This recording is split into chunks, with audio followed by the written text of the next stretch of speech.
Dahil sa kabiguan ni Vice President Sara Duterte na maliquidate ng maayos ang kanyang confidential funds, sinabi ng testigo mula sa Commission on Audit na maaaring maipagpalagay na nagamit ang pondo sa personal na bagay. Tinawag tuloy itong scam ni Attorney Lorna Capuna ng prosekusyon, bagay na mariing tinutulan ng depensa. Nakatutok live si Sandra Aguinaldo. Sandra?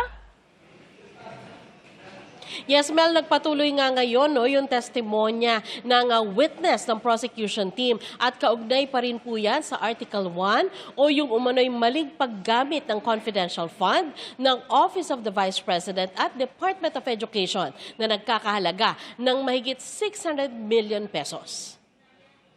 Instructed to kindly call the case. Sa pagpapatuloy ng testimonya ni State Auditor Attorney Roderick Wamil, muli niyang binanggit ang mga nakita umanong irregularidad at pagkukulang sa liquidation ng confidential funds ng tanggapan ni Vice President Sara Duterte at ng Department of Education nung pinamumunuan pa niya ito.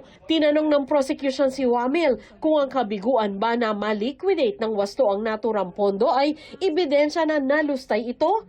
Tinukoy ni Attorney Lorna Capunan ang joint circular ng Commission on Audit tungkol sa pag-liquidate ng confidential funds. Please read paragraph 8.3.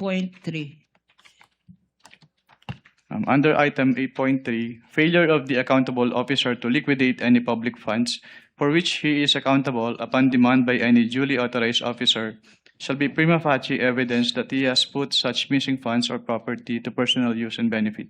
Okay. So nakalagay dito sa 8.3, you are a lawyer as well, Mr. Witness, apart from an auditor.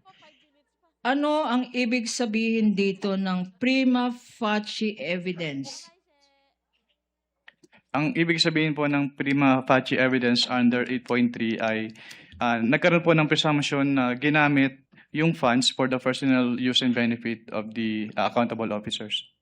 So kung ang accountable officer at masasabi mo ba na ang Vice President at ang and concurrently Secretary of Education, masasabi mo ba na accountable officer ito? Based on the joint circular po, yes po. Presumption ng ano? Under 8.3 po, presumption na yung fund po ay na-convert into personal use or benefit. Presumption na na-convert for personal use or benefit applicable dito sa sinabi mo. Conclusion of law, Your Honor. Calls for conclusion. Your Honor, that is... Your Honor, all these matters are pending still. Sustained.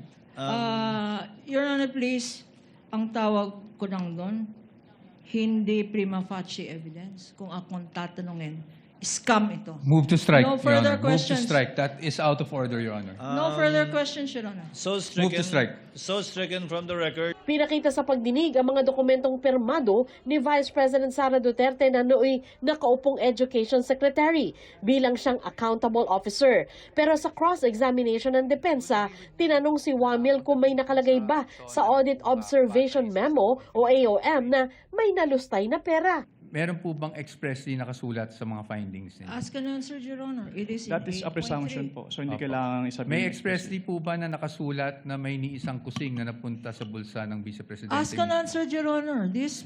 wait, don't answer. Uy.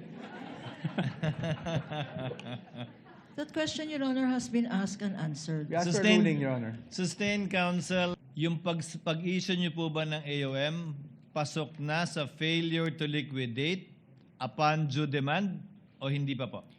Hindi pa po sa AOM, Your Honor. Kasi wala pong due demand sa AOM. Yes po. At masasabi mo rin bang wala pang failure to liquidate? O meron na? Pag sa AOM po wala, pero pag sa NS po, since meron ng first issuance which is considered as demand, so meron na po sa NS. Kahapon sinabi ni Wamil sa korte na nag-issue ang COA ng Notice of Suspension sa tanggapan ng BC. Hirit din ni Attorney Capunan. Expressly says, there is a presumption of misuse and that it is used for personal benefit. Tama?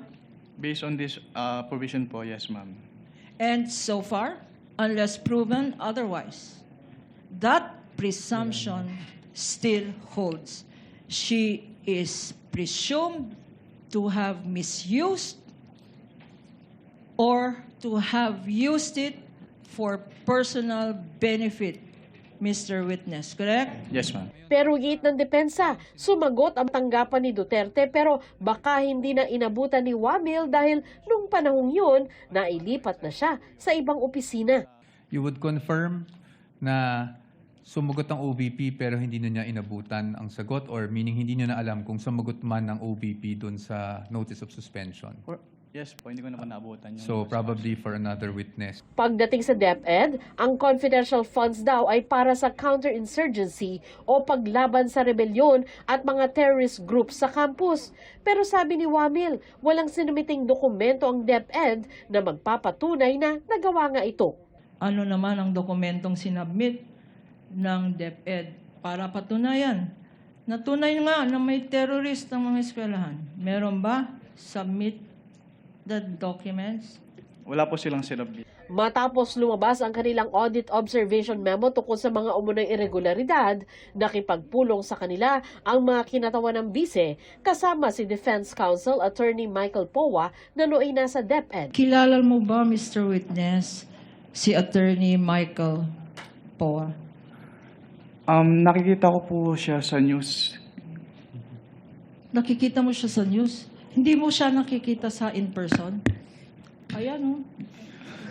During that time, sorry, hindi po clear yung particular period.